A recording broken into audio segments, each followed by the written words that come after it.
Good morning, everyone. This is Bear Evans, and welcome to Lil Mike Fight Night, episode 23. This is the second time I'm doing this episode because I got copyrighted due to some dumb music in the background, and also I'm holding my lap mic again because I swear to you, it gets a little staticky when it's on my shirt. I have a new, professional podcast mic coming in, so be patient on that. Anyways, today we are going to be starting off with UFC 300. We are going to be going over my favorite knockouts, me breaking down some of the movements, giving some of my 2 cents on it, also hearing what you guys have to say as well too, opening up the comment sections, and as well as going over the post-fight press conference. I made an amazing 30-minute long form video yesterday, but we're going to go ahead and we're going to redo this one. All right, with that getting going, we're going to start with the freaking talk of the night. Gaethje versus Holloway for the BMF belt. I'm going to go ahead and just play it first, and then we can talk about it, okay? Let's go ahead and click play.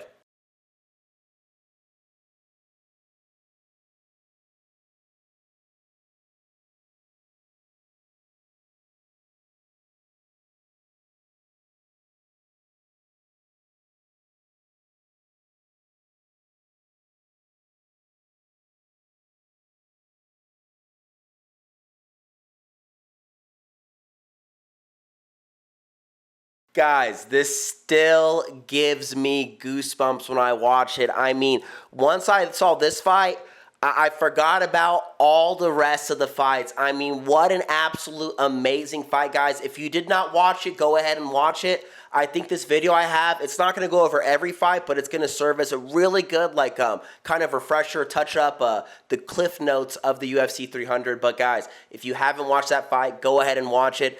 Holloway was picking his shots. I mean, he was picking apart Gaethje. I mean, his boxing was absolutely incredible from the face to the body. Yes, Gaethje did have some successes. He had a great outside calf kick. He literally compromised Holloway's leg in the second round. I can't believe Holloway's even still walking. I was told that he was walking after the fight. But Gaethje just seemed to never turn on. Maybe he was waiting for that right moment. I know Gaethje, slowed down his approach, the controlled chaos. As we saw Pereira, where he picked his shot and he threw the outside head kick over the two, right? And maybe he was looking for something spectacular like that, but it just never happened. The old Gaethje was that guy who was going to go and create that moment, right? Holloway put the pressure all the time. It was an amazing 25-minute round fight. Holloway had this back spinning kick, and I'm telling you, the second time he threw it, he landed, all right? So he's spinning around, and he's throwing his back kick, right? Well, Gaethje, every time Holloway wouldn't set it up. He wouldn't be like, and then spin. He would just spin and throw the kick, right? Well, Gaethje would go like this. He would duck his head down. He wouldn't go down like this, but he would duck his head down for some reason. So Holloway spun, did the kick, popped him right in the nose and broke his nose the end of the first round. Going into the second round, Gaethje still had that nose. And even though he never looked different from round 1 to round 5, you could tell, though, that Gaethje was maybe feeling him out round 1. But because of that nose break and the damage he took, he never, I felt turned on 100%. And, wow, Holloway blew my expectations. I always thought he was a really small guy coming into this lightweight division. I know it's not the first time he fought Pereira in 18, but coming back to the lightweight division, standing next to Justin Gaethje, I thought he didn't look small at all. He looked like he belonged there. My wife definitely thought he looked super scrawny, but I thought he looked good for that 155. Definitely filled in a bit, put on some muscle mass, and at the end of the fight, guys, 25-minute fight, okay? You got the whole 25 minutes, an amazing fight, mainly just Holloway, a little bit of back and forth, and then Holloway says, come right here. Not once, but twice. Come right here, because at the end of the fight, Gaethje sometimes when he gets tired in a desperation thing, he throws this back kick thing, and it usually never lands. I've seen it hit someone before, but it wasn't like it knocked him out or changed the way of the fight. But once he did this back kick thing, Holloway's now come right here, quit wasting my time, come right here. And Gaethje came. The one difference, though, I saw about Holloway when he said come here, his chin's up, and he's like, let's go. Chin's down, but his head's up. He's like, let's go, and he starts swinging. Gaethje, if you notice, I'm going to replay this fight, he puts his chin down, but he kind of puts his head down like this. So whenever you're fighting and guys, correct me if I'm wrong here. I'm a boxer. I'm not a UFC guy, but I'm a boxer. And so one thing you never want to do is keep your eyes off the opponent. So, if you put your head to the left or to the right, you're not going with it. If I'm going down, I'm not looking down. Like, I'm going down and you're looking at your opponent. So Gaethje, notice he tucks his chin down, but then he puts his actual face and head down and he starts swinging. You can't see where you're throwing, but also when your head is down, you're not going to see those shots. And man, when you get clipped and you don't know it or see it coming, that's usually the ones that knock you out and the ones that hurt you. I still cannot believe he did this with Gaethje. One thing I want to point out too is that Gaethje was out for over 30 seconds on the canvas. I went ahead and timed it. He was out for over 30 seconds from just a punch too. You know what I mean? Like, Max Holloway didn't kick him. He didn't, it wasn't like a million punches. It was stand right here, one hit and go. Now, do I think he knocked out due to an accumulation of punches? Absolutely. Max Holloway, I would love to know what the statistics are on this, like the official ones and when they come out. But Max Holloway broke Justin Gaethje. Did Justin Gaethje have his composure the whole time, but he was biting in those feints. He was still throwing every now and then, but Max Holloway broke Justin Gaethje. Okay, so let's go ahead and watch this one more time. It happens right after the that backflip thing that Gaethje does. I don't know what that is. This little backflip kick thing. Remember, too, guys, in MMA, the distance is different, right? So for boxing, the distance is right here, right? Well, for MMA, you're kicking, so the distance is even further back. So if you want to come and exchange in MMA, it's like, all right, guys, let's get in the pocket, get nice and close. So let's go ahead and watch this one more time.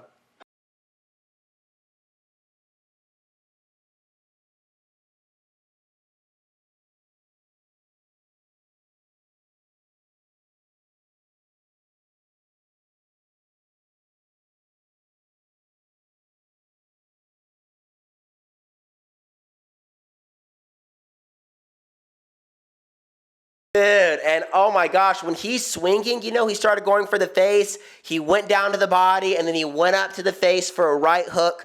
Who else attacks the body, usually with a little bit wider kind of, they're knifing in their body shots, and they come up to the top? Who just did that to a champion? I believe it was Ilia Topuria did that. He put Alexander Volkanovski up against that cage, worked that body, started thinking about the body, got him dropping his hands, boom, found the opening, found his chin, guys. What an amazing performance.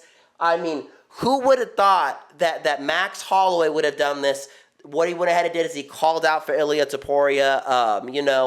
I don't think they have any hard punchers like Ilia Topuria in the featherweight division except for Josh Emmett. Correct me if I'm wrong, but now with Holloway, this is the first question I want to ask you guys right here. Do you think that Holloway knocked out Gaethje, one-punch knockout power, it would have landed any day if it was round one? Or do you think that because of the accumulation of damage he gave to Justin Gaethje, do you think that one punch was just too much and dropped him from an accumulation? So was it one-punch knockout power or was it accumulation? That's what I'd want to know. But guys, you got every bit of your money's worth last night. A 25-minute round fight. Literally, it ends 1 second left to the bell, guys. How much more picture perfect could that be? I mean, it was crazy. Now, Yan versus Weili, I don't want to show any videos or talk about it too much. It was a great performance. Weili picked it up in the last couple of rounds, and showed everyone what a championship she is. She won the decision. Great fight. First time two female Chinese fighters have ever fought in the UFC at the same time. Really awesome, or like fighting each other. I might have said that wrong, but they were two Chinese women were fighting for the first time each other. So the next one I want to go ahead and go up to, I'm going to the best and then kind of going to not the worst, but yeah, I mean you can't beat the BMF. I'm sorry, but from Prochazka, not Pereira. I loved his knockout, but who else did we have? We had Cody Garbrandt, but Figueroa submitted him. That wasn't a knockout. We had Jalen Turner from Moicano. And then, so all those finishes. And then, obviously, we had Prochazka and Rakić. But all those knockouts they were exciting during the UFC 300 watching them because they were before Holloway. But, man, once that happened, it's like they don't even get me excited. Usually the next day I can watch a knockout 600 times in a row. I want to watch the full fight, the sequences, know everything about it. It's just that Justin Gaethje and Holloway took the cake. They took all of my energy, and it was amazing. And guys, This fight I'm going to play next is my second favorite finish. Guys, this was literally right after the Wei Leon fight. So BMF, Gaethje fights, Holloway. Gaethje defends his title, loses it. Max Holloway's a new BMF. Wei Lee defends her title versus Yan. She keeps it, retains it. Alex Pereira is going to go ahead, and he is going to be fighting Jamal Hill. Here's the very ending of it. I just wanted you to see that classic, that hook.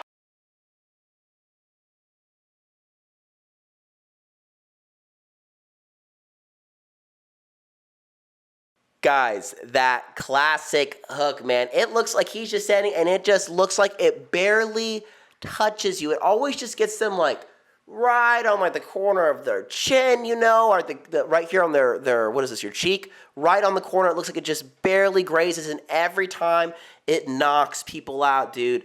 Alex Pereira has beaten, like, 5 previous world champions, guys. Who would have thought? Okay, first off, drop your comments down below. Who thought that Alex was going to win? Because I definitely had my money on Alex. I thought Alex was going to win. I thought it was going to be a very close fight. I thought it might possibly have gone to a decision. I know that Alex doesn't have the best chin, so I obviously knew there was a huge chance that Hill could go ahead and get the finish. But, dude, Pereira is two-time Glory World Kickboxing Champion.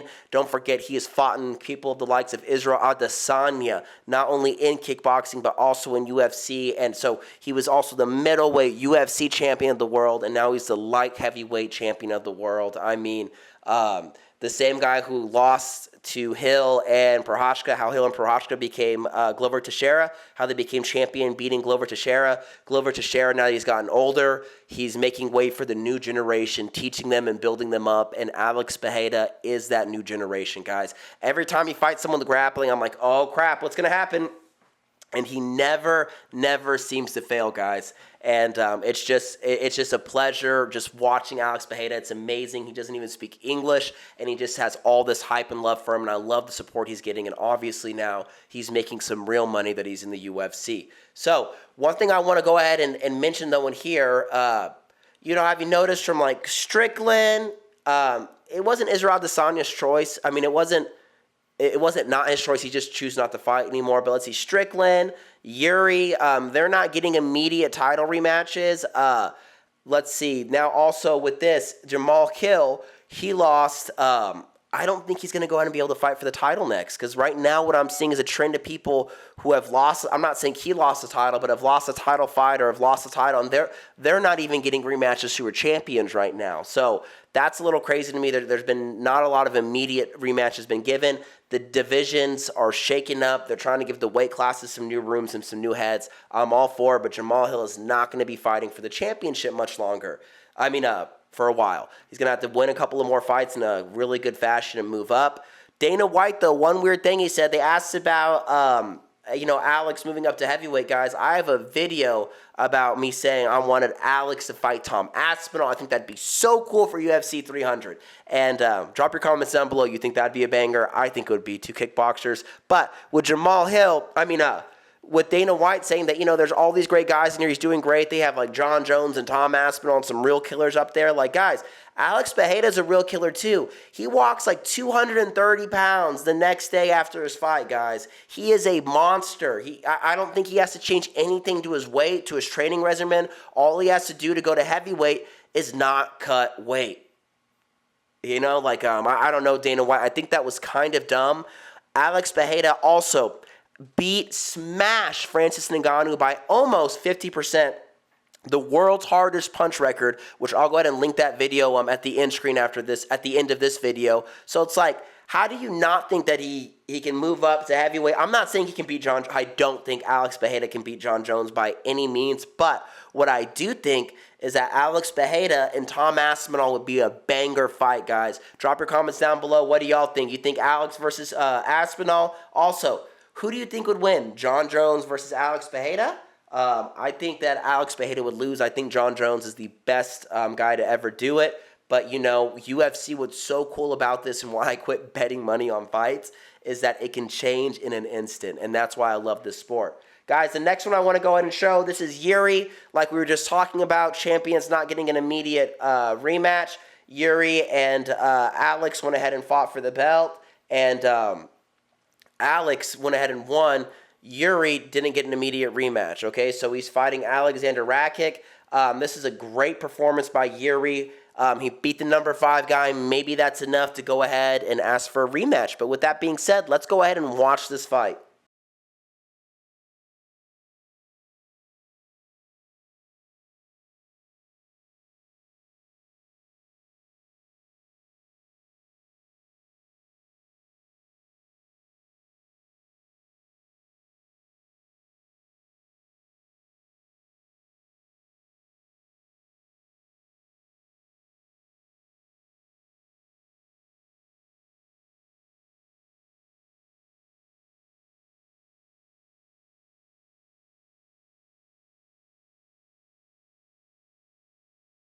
Guys, okay. So I forgot why my last video was so long because I did this whole slow breakdown and I had this video at the beginning of it. I'm going to give you all the shorter version. Guys, I think that fight should have been stopped a long time ago. One thing I don't like, okay, why UFC isn't boxing, one of the biggest differences is going to be the standing 8 count. If I am in a fight and I get dazed and knocked down, I'm going to get a standing 8 count, meaning they're going to count to 8 seconds. If I can get back up, I can look at the ref. I don't look shaky, shake my arms, and say, I'm good, I'm ready to fight. I can keep fighting. In some, depending on what sanction it is and who's doing the fight, is it a smoker, is it Golden Gloves, is it, you know what I mean? It just depends what you're doing, or is it a competition? So it could be 3 times you get that, or it could be for the whole fight.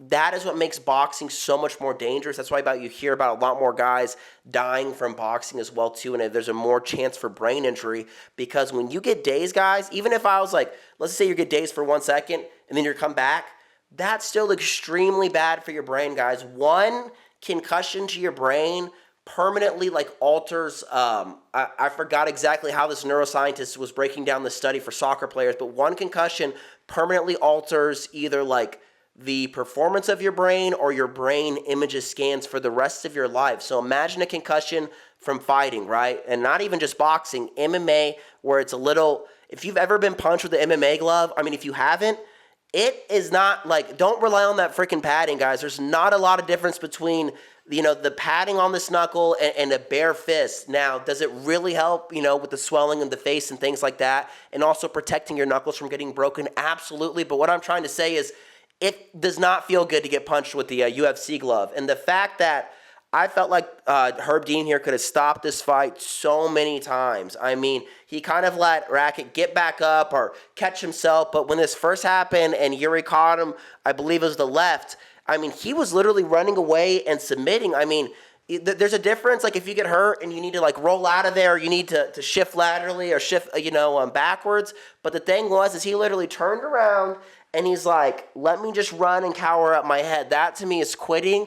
I'm not talking shit about him or anything like that. I'm just saying that he forfeited the fight right there. You should have called it. Do I get that it's UFC 300? Needs to play a little bit longer. It's also, the top 5 ranked guys in the world. Maybe you don't want to end the fight immediately, but also, guys, this is for their brain health. And at the end of the day, you want these guys being healthy so they can fight longer. I want to play that one more time, guys. Go ahead and watch this. I'm going to see if I can do it in slow motion and just to see if you guys or slow it down a little bit and just to see if you guys really watch it and see how many times you thought oh, it should stop here. And don't, for me, I'm not worried if someone is oh, they stopped it too soon. My thing is I think it's okay to call for a stoppage as long as the guy clearly was dazed or hurt and looked like the fight was done, okay? And a lot of these times, if these guys come to, they're going to keep fighting, right? Because they're giving up, and they're coming back, and so let's go ahead and watch this one more time.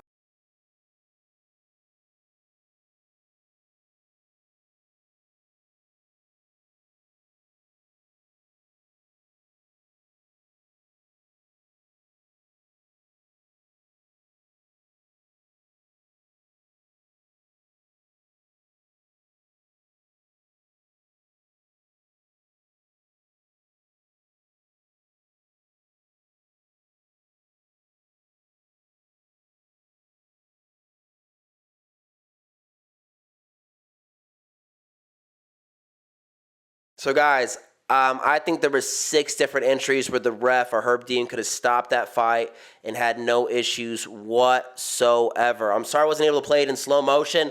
I forgot I was counting up with my fingers here, and I wanted to be at the same time. But yeah, I think that was stopped way too late. There just, to me, looked too many times that he wasn't intelligently in the fight and wanted to be there. But guys, great fight. I think Yuri Prochazka has all the claim in the world to go ahead and fight Alex again, but I think he needs to take time off, work with really good, like, maybe even go to like Glory Kickboxing, go to their type of boxing gyms, Tiger Muay Thai or wherever, and start working with some guys that can give him some looks like Alex. I know Yuri's got that real funky, real unorthodox style, and Alex Pereira just has a very, he's standing up and straight, and his technique is impeccable. His fight IQ is reads. But the thing is, I think Yuri needs to develop more for someone like Alex instead of trying to do an immediate rematch, guys. And let's see. The last thing I wanted to show was Jalen Turner.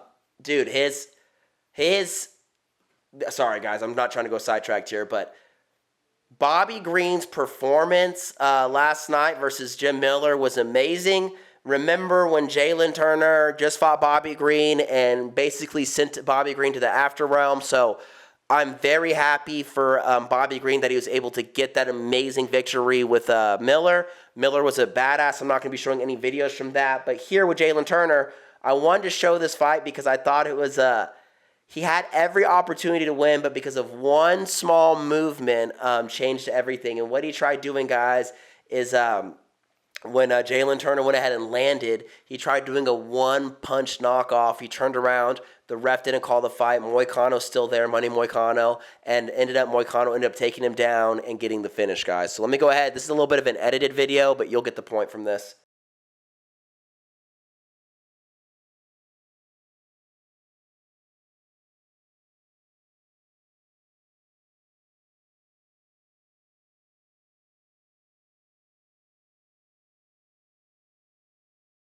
Kind of crazy, right? Gets the punch, gets the knockdown, turns around, walks away, and the ref is like, dude, you're still fighting. Next round happens. Money Moicano comes in and gets the finish, man. Absolutely amazing job. This, I believe, was in the prelims. Obviously, it was in the prelims, like the second fight after Garbrandt and Davison. But also, Davison, great job submitting Cody Garbrandt. I already knew Cody Garbrandt was going to get finished. I didn't know you were going to choke him out. I just don't feel like playing that video or talking about it. I'm more excited about these ones right here. Also, in the post-fight press conference, some awesome things, guys. First off, Max Holloway won 2 $300,000 bonuses. Max Holloway made $600,000 2 nights ago for UFC 300. How awesome is that? Deserves every bit of it. Secondly, did I already make a video about this? Yes. Did I already drop the date? Yes. And so is this news? No, not at all. But is it the first time the UFC is announcing it? Yes. Dana White went ahead and announced that Conor McGregor is making the official return for June 21st this summer versus his Ultimate Fighting the Ultimate Fighting Championship. I can't even think about what the show's called. Whatever the show's called, his nemesis, Michael Chandler, they're going to go ahead and fight. Guys, what's the weight class? We don't know, but for some reason, I think they're going to be fighting at 155. That's what I'm calling it. The only thing Dana White said is that he is going to be fighting Chandler June 21st, and that's all we know. It's an official announcement, guys, and so I'm super excited for that. Still waiting out when that weight class is going to be. Drop your comments down below, guys. What do you think the weight class is going to be? 155, 170, 185? Is Conor McGregor crazy? I think so, but I can't wait to see him back in action. I can't wait to see Chandler back in action. He's been sitting on the sideline for so long. Guys, what an amazing event. Drop your comments down below. What was your favorite moment of UFC 300? What fights are you excited for next? And then also, who wins, McGregor or Michael Chandler? I was going to answer that quickly, but, every time I look at McGregor's Instagram, he's drinking, he's partying. I think Michael Chandler gets the finish unless somehow, some way, McGregor can get shipped off into some non-silk sheets, into maybe some cotton sheets, 100 count, and just away from the black stout or black forge, get rid of all the whiskey, get rid of all the alcohol, all the booger sugar, and just go train for 3 months. And if he can just go out there for 3 months, head down like the old McGregor and come back, I truly think he has a chance. But I know Chandler has been training his butt off. He's a wrestler, guys. Those wrestler guys, they start getting that work ethic breeded into them. It's in their culture since they're in high school. If you had any high school friends, guys, I know for me it was a long time ago, but I still remember it like it was yesterday because I was that really fat, overweight kid in high school. All my wrestling friends would just be outside running in the neighborhood, and I'm like, what are y'all doing? And, they were some big boys. Getting off tangent here. Anyways, Michael Chandler's been training. I don't think Conor McGregor is 100% training. I think Chandler takes it. What do y'all think, guys? With all that being said, guys, I'm out of here. Peace.